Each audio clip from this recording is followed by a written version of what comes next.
Vi raccontiamo una storia dal sapore tragicomico, mettiamola così. È stata truffata per 25.000 euro da una società di trading online e per recuperare il denaro si è rivolta a un'agenzia investigativa trovata su internet che le ha spillato altri 10-12 mila euro e sembra incredibile, ma è una storia vera.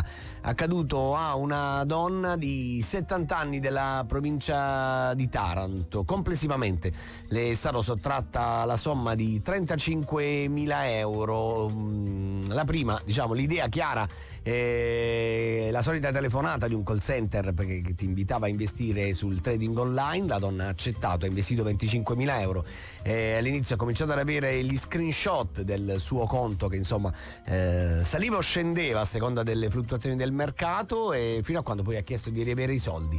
Sono cominciati i temporeggiamenti, procrastinamenti, cose del genere. I soldi erano andati. A quel punto ha pensato di recuperare i suoi soldi e so che può sembrare assurdo, ma si è rivolta a un'agenzia di investigazioni online che pian piano le ha chiesto del denaro, dicendo che avevano trovato i suoi soldi ma che serviva denaro per sbloccarli, per non portarla troppo per le lunghe. Gli hanno tolto altri 12.000 euro. Solo allora si è resa conto che era stata truffata di nuovo. Si è rivolta a un avvocato per presentare una denuncia, e proprio con il suo legale parliamo questa mattina. Diamo il benvenuto all'avvocato Diego Maggi. Buongiorno.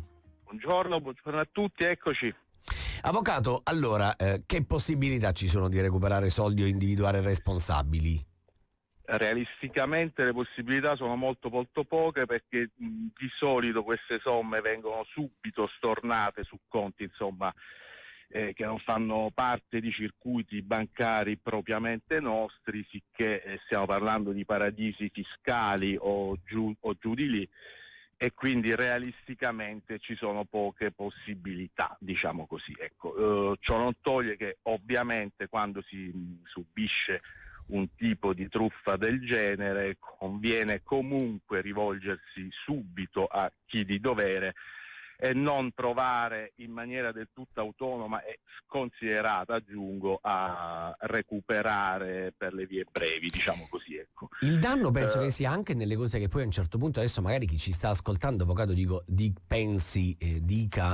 che alla fine se l'è cercata, che è terribile come idea, no? Nel momento in cui sei vittima di una cosa del genere, pensare che te la sei anche colpa tua, in qualche modo è terribile.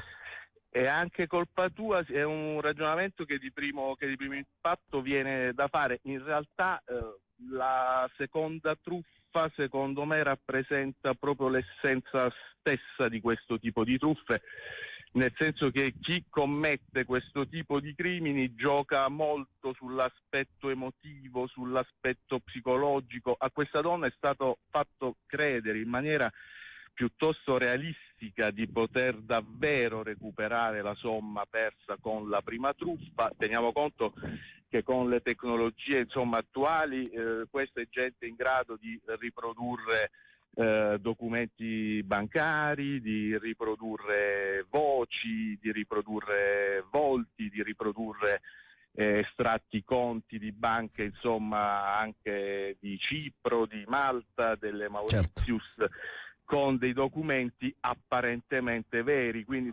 il dato è che le tecniche truffaldine sono talmente avanzate e subdole che possono indurre comunque in errore anche persone particolarmente avvedute. Non dobbiamo pensare che chi subisce questo tipo di truffe sia necessariamente una persona poco intelligente o poco acculturata, certo.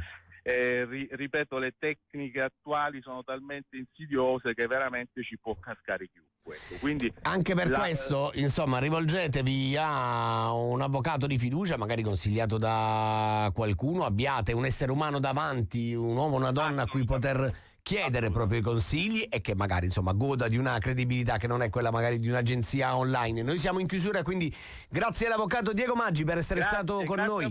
Buona giorata e buon lavoro, avvocato. Grazie.